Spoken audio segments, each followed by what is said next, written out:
A partir de este momento comienza Contacto Tierra. Ya de vuelta en nuestro programa Contacto Tierra en el segmento La Esfera Verde. Y el tema que nos trae hoy el doctor Juan Carlos Sánchez es ¿conservación o preservación de la naturaleza, profesor? Sí, el programa de hoy, Mayra, lo vamos a dedicar a una controversia muy importante que existe en el mundo de la ecología y que ha tenido connotaciones y consecuencias, yo diría que históricas. Se trata de la controversia acerca de si debemos conservar o preservar la naturaleza, que son dos cosas muy distintas. Y bueno, comencemos por lo más sencillo, que es el significado de estas dos palabras. Conservar, según el diccionario de la Real Academia, significa mantener o cuidar la permanencia o la integridad de algo. Y quiero subrayar que a partir de este significado no se puede deducir que aquello que se cuida no se pueda utilizar. Mantener o cuidar de la permanencia o integridad de algo, pues de allí uno no puede llegar a deducir que eso que se quiere cuidar no se pueda utilizar. Mientras que preservar significa proteger, resguardar algo de algún daño o peligro. Queda a entender que si aquello que yo resguardo puede haberse dañado por su utilización, entonces no debo utilizarlo si es que deseo preservarlo. En síntesis, la conservación acepta la utilización, mientras que la preservación no lo acepta. Parece un juego de palabras, pero es interesante porque la diferencia entre estos dos términos nos permite entender las dos corrientes de pensamiento ecológico relativas a la protección de la naturaleza que se originaron por allá en el siglo XIX en los Estados Unidos y que tuvieron a dos protagonistas, ¿no? Dos personajes que han pasado a la historia, al menos a la historia de las ciencias forestales, que son Gifford Pinchot del lado del conservacionismo y John Muir del lado del preservacionismo. Comencemos por la historia de Pinchot, que fue un ingeniero agrónomo, botánico, que fue nada más y nada menos que el primer jefe del Servicio Forestal de los Estados Unidos. Él inauguró el Servicio Forestal en los Estados Unidos. Este fue un señor de formación europea, porque él estudió casi toda su carrera en Francia y también en Alemania, y allí aprendió los métodos que utilizaban los europeos para reconstruir y mantener sus bosques. Hay que recordar que esos bosques fueron dañados desde finales de la Edad Media debido pues a una explotación avasallante. Y bueno, estos fueron métodos que garantizaban la disponibilidad de madera para seguir impulsando el desarrollo de esos países europeos. Pinchot se trae esos conocimientos a su regreso a los Estados Unidos y con ellos funda la Escuela Forestal de la Universidad de Yale. El propósito de fundar esa escuela pues fue formar los profesionales que luego se encargaron de la recuperación o renovación de los bosques degradados en los Estados Unidos y además de impulsar una gestión racional haciendo uso del conocimiento científico fundamentalmente. Entonces puede decirse que la concepción del bosque que tenía Pinchot era la de un recurso económico, es decir, el bosque como recurso económico que debía ser utilizado racionalmente. De hecho, Pinchot introdujo un término en esa época que es el término del uso ético de los bosques. Ese término él lo utilizó fundamentalmente para denunciar y oponerse al uso egoísta y cortoplacista de todos aquellos en la época que arrasaban los bosques por intereses muy personales. Hablemos ahora de la otra corriente, de la corriente de pensamiento preservacionista de John Muir. John Muir pensaba muy distinto porque él decía que considerar al bosque como un reservorio de recursos a la disposición del desarrollo económico era igual a concebir a una catedral gótica como un galpón de mercancía.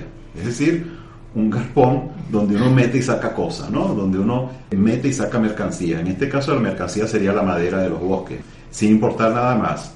Para Muir esto era algo así como una herejía, ¿no? Porque esto para él era no entender todo el valor que tiene la naturaleza. Muir fue un naturalista de origen escocés, muy prolífico porque él escribió 10 libros donde expuso su filosofía acerca de los medios naturales, de la vida salvaje, defendiendo los valores espirituales, estéticos y religiosos que posee la naturaleza virgen para muchas culturas.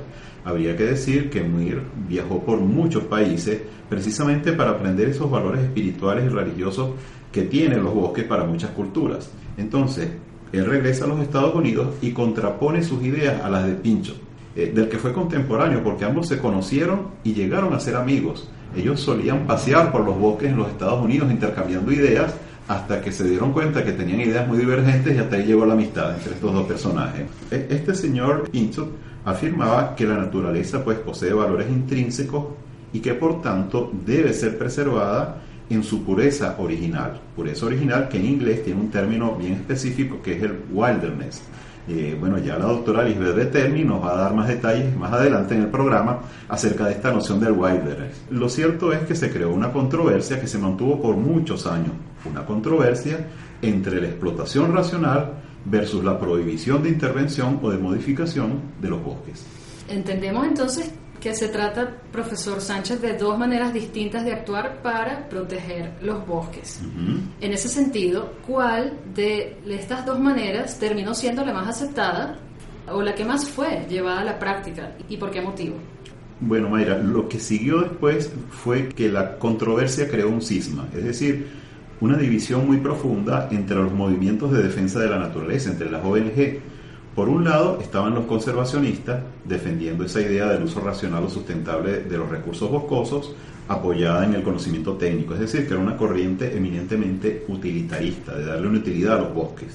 Y del otro lado, los defensores de mantener los bosques intocables, ¿no? De no tocarlos, preservarlos en toda su integralidad, que es una idea que tenía mucha repercusión en la época porque era defendida por su innegable asociación con el romanticismo estadounidense de esos años, con el pensamiento trascendentalista de Emerson e incluso con la poesía de nada más y nada menos que de Walt Whitman. Bueno, la historia ulterior de estas dos corrientes tiene muchos contrastes, ¿no? Está llena de contrastes.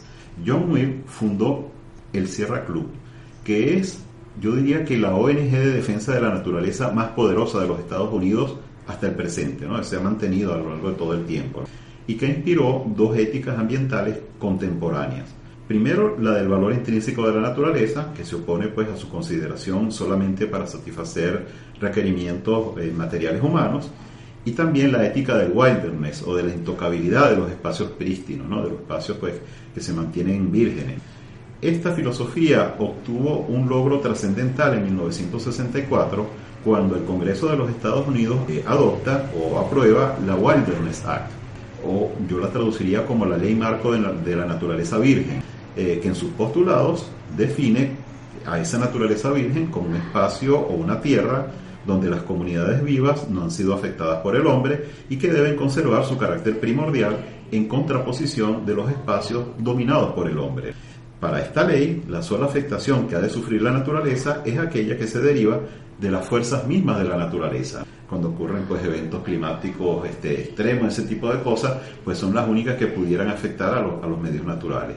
Ahora bien, al mismo tiempo, los conservacionistas también se apuntaron a un gran logro, y a escala internacional, porque ellos con esa filosofía se creó en los años 50 otra ONG, pero una ONG de carácter internacional que todavía existe y que pues se mantiene de una manera muy firme, muy conocida por los ecólogos, que es la Unión Internacional de Conservación de la Naturaleza, más conocida por sus siglas, la IUCN.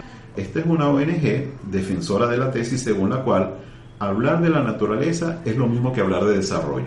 Y bueno, este es un concepto que luego pues se va a reflejar en dos informes que son muy importantes, como lo fue el informe Brundtland del desarrollo sustentable de allá de 1987 y también de la Declaración de Río de la Cumbre de Ambiente y Desarrollo de 1992. Aquí estamos hablando pues de dos documentos que han guiado las políticas públicas de sustentabilidad en los últimos años en muchísimos países, porque claro, tanto esta Declaración de Río como el informe Brundtland han sido algo así como los manuales para los gobiernos para tratar de impulsar el desarrollo sustentable en los respectivos países.